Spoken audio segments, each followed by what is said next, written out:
Hey, college algebra students, this is Dr. Demery, and I'm going to be going over a video with you for 2.1 graphing utilities, well, graphs, but so let's go ahead and take a look at what I'm looking at now. Now, I have the TI-84 C version. Now, that's a really good version to have. I personally think it's got the color and it's got the pixelations that you're going to really like. So that one's really a nice calculator. Now, you got to figure out what works for your budget, but here is Mom, My Open Math, and this is the first assignment. So you can take a look at the video that's presented here. That could help you with the understanding of the way that the system works. But you can also then just take a look at this video and in support of that. All right, now the first thing I want to do is teach you how to do it manually and then how to use the calculator. Okay, so I will be using the calculator, but this is all set up to do that. Now I'm going to have to back this camera off a little bit.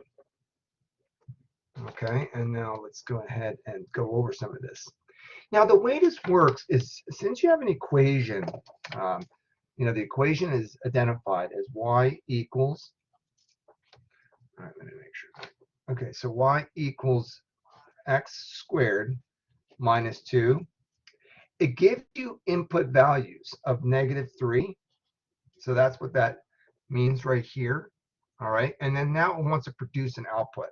So when you get -3 and you put that into the equation, it look like something like this: -3 squared minus 2. So now if we have -3 squared, -3 times -3 is going to give us 9. All right, so we have 9, and then we minus 2 from that, and that gives us then 7, right? So we go ahead and plug that in.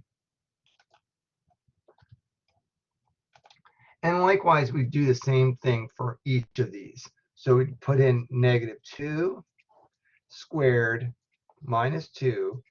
So -2 times -2 is 4, minus 2, and then that would give us 2. And we put 2 in here.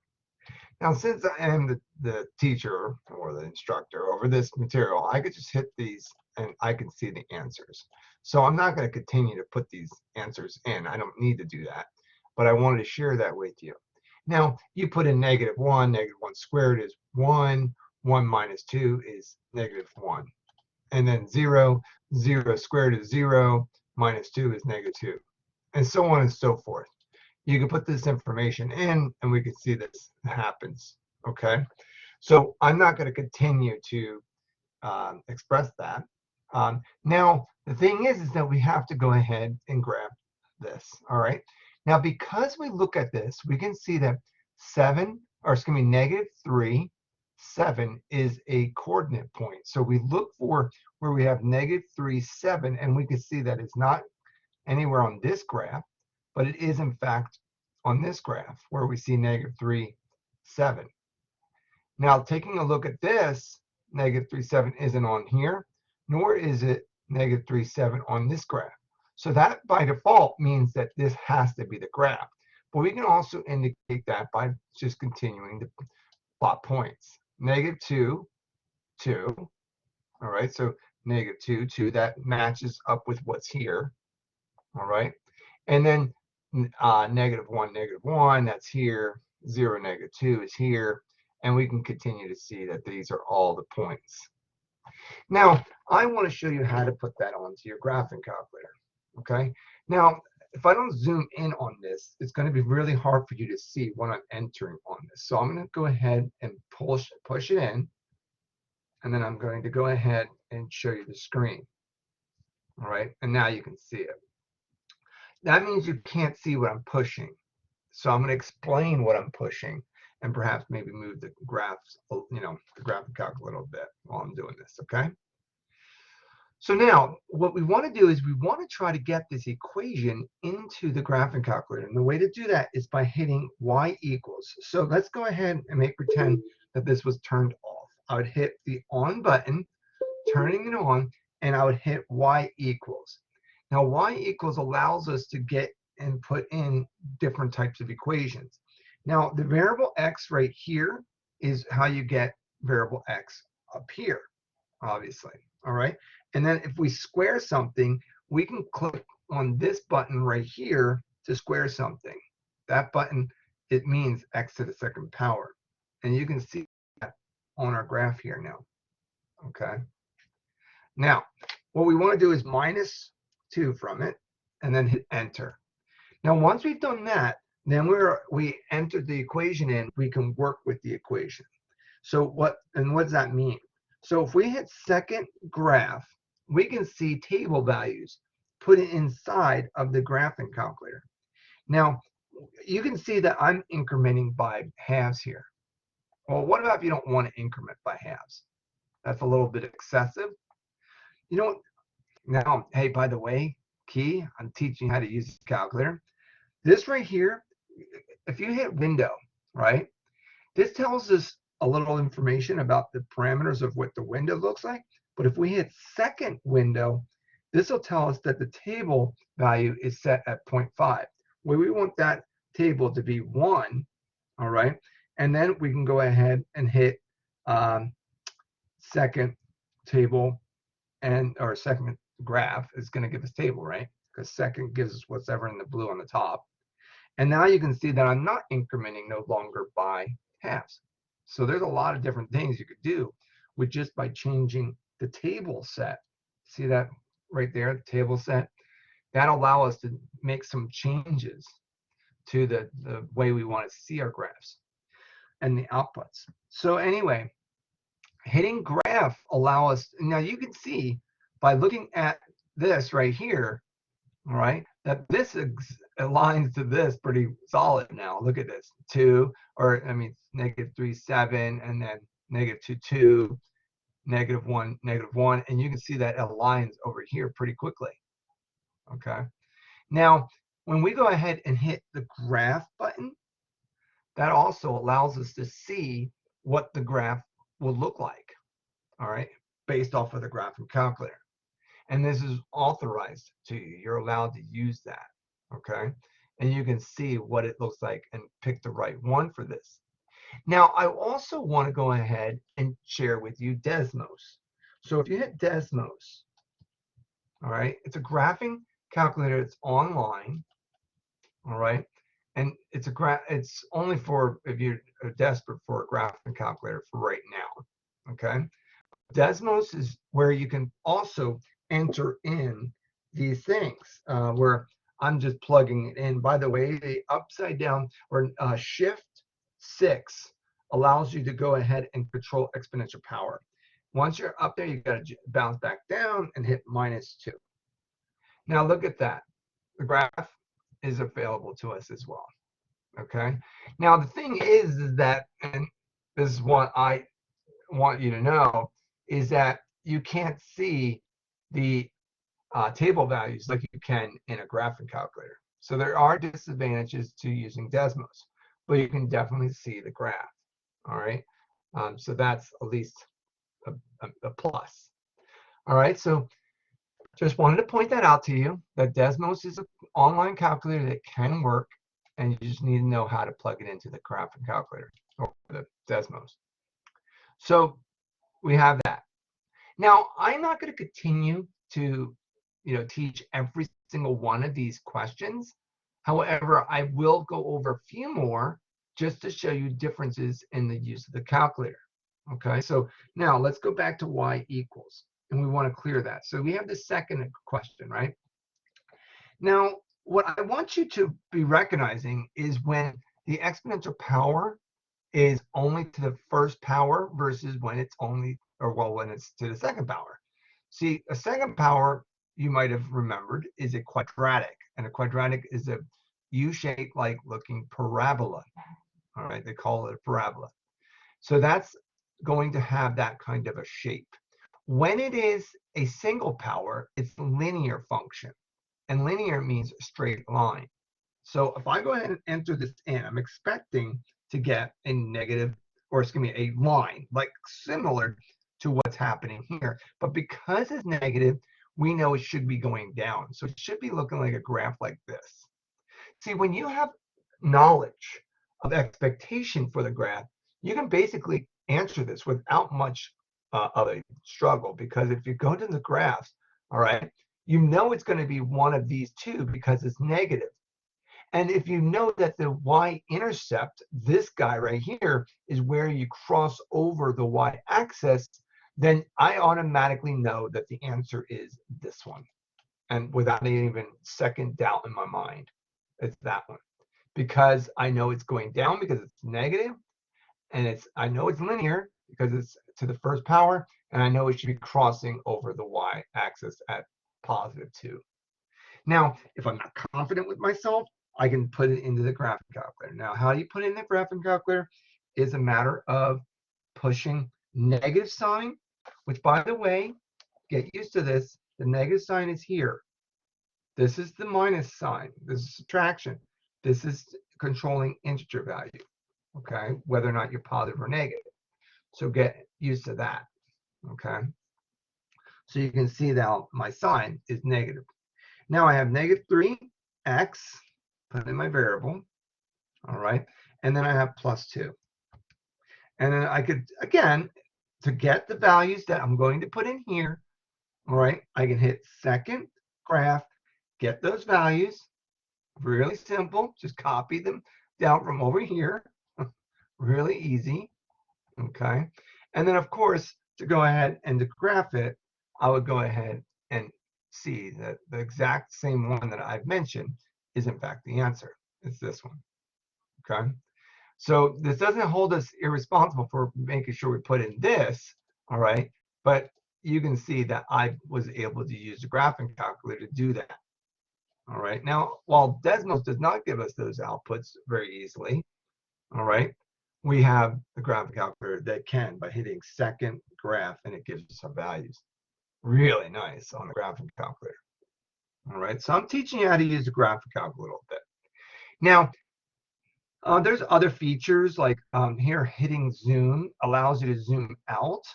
Okay, and when you hit zoom, like zoom button, that changes your window settings. So these are the things that you're going to pick up on when you just play with the graphing calculator and hit some buttons and see what happens. Don't be afraid of the graphing calculator.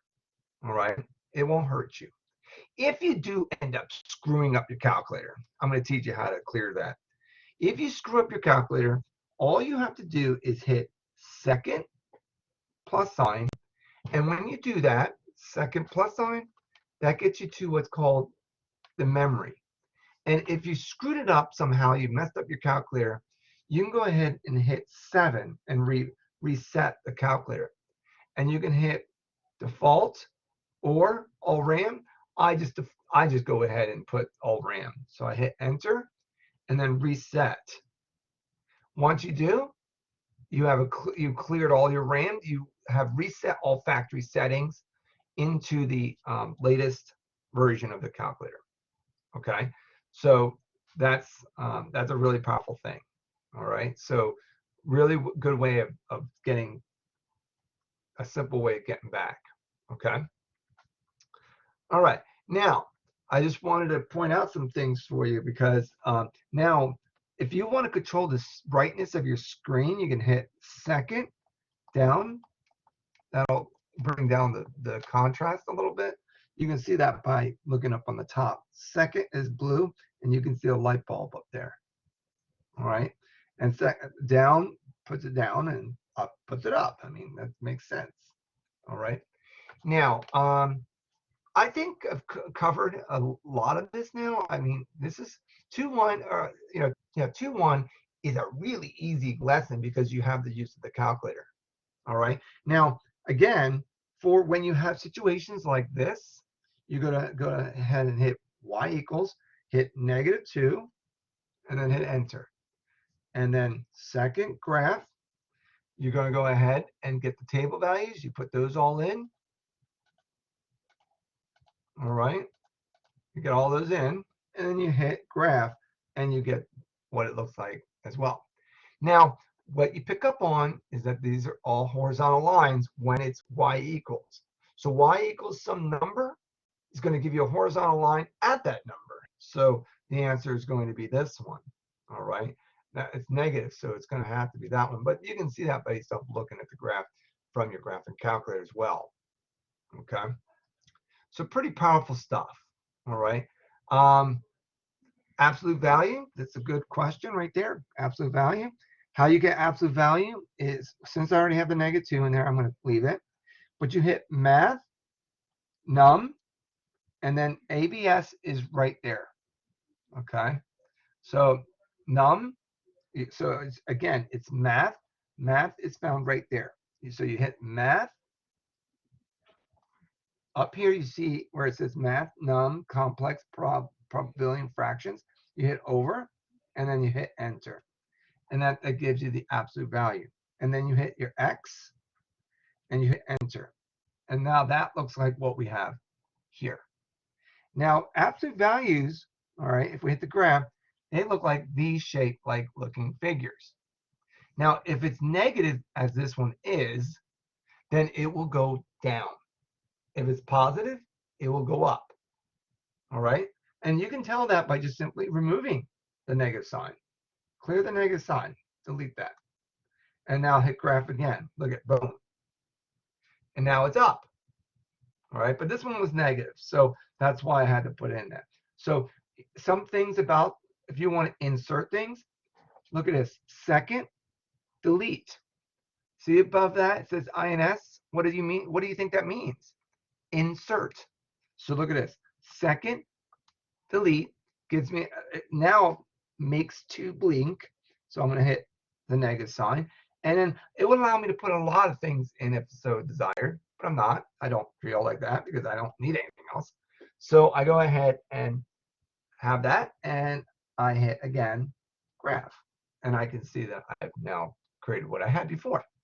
Now, here's the thing. I need those values. So I hit second graph, gives me the table values. So that's negative. I want those negative values. So I'm going to go ahead and push up. I have -3 through 3 right now. So I'll go ahead and put in my numbers and I'll get my answers. Okay. Really great to have a graphing calculator. All right. And since I'm recording this, you can watch this anytime you want. All right. Now I need my graph. So I'm going to go ahead and hit second graph. Excuse me. I'm sorry, not second graph, but just graph. And see now which one it looks like. Now, here's the thing is that these look all pretty close together. So I need to figure out what the table values are. Okay. Now, remember, if I go ahead and hit second graph, I should have -3. I should have -6. So I can hit on the plus sign, or not plus sign, but the magnifying glass, and I can get it to become bigger. It's enlarging the graph so I can get those values. So this one's -3, -9. Well, that's not what we had. We have -3, -6. So I want to close that one. And I want to see what this one has. Let's see if this one is -3, -6. So far, that works with what we have here. -2, -4, that works. -1, -2, that works. 0, 0, and then it reflects at that point. So this one is our answer. All right, that we want to go ahead and select. All right, and that would be the answer that we're looking at. All right, so that's pretty easy. All right, I already showed you absolute value. Absolute value again. I've showed you quadratics. Now with quadratics again, you can have the -1. So put -1, and then minus, and then x. Since there's already the x there, I'm going to leave it there. And then I'm going to put in the x squared. And now I have my answer. I want to go ahead and graph it. And I can see now my graph. All right. The negative makes it come upside down. Now I hit second graph. I can get my table values in there, -3, and so on and so forth. It aligns, -3, -10, and so on and so forth. All right. So I have all my answers that I'm looking for. Now I go ahead and look for my graph. I mean, I need to go back to graphing it, and I see that it's below it, and it's right here. All right, so that's my answer. Really easy. Okay, cubic value systems. Nice thing about cubic value systems, if you hit again y equals, Let's clear that out. Here's how you can get to cubic value systems if you so desire. So hit X and then hit math, right? And look at there, number 3. That's how you can get cubic. And then this one says cubic, and then -3, and then you hit graph on that one. So now we are looking for something that looks like this one. All right, it looks like that one. It goes in that same direction, and it's not the turning point is not above the x-axis. It's below the x-axis. So that's why it would be that one.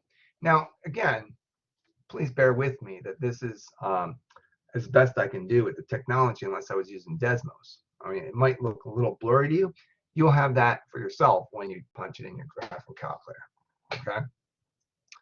So really good stuff there. Now, right here, it says identify the x and y intercepts. Well, the x-intercept is when it crosses over the x-axis, so it's going to be -2. All right, and then of course it'll be -5 for where it crosses over the y-axis. That's pretty simple. Identify the x and y intercepts. Now, when you go ahead and look at this, it says -1 as well as 4. It rests right on -1, so that's going to be the answer when it's resting on it. And then of course the 4. Identify the y-intercept. It's going to be at the value of +4. And you can just tell by just looking at it. Okay. Pretty simple. This one doesn't have a y-intercept. This does have an x-intercept of -4. So that watch what the answers are here. All right. DNE represents does not exist. Does not exist. And it says that, oh, it doesn't actually say that on here anywhere. All right. So DNE is the way you write down for does not exist. But right here, you would have selected this one. No y-intercept exists. So that's why it didn't tell you that up here. Okay. So the answer is does not exist is right here. All right, so I've covered enough of this. I think that you got the idea. That is lesson 2.1.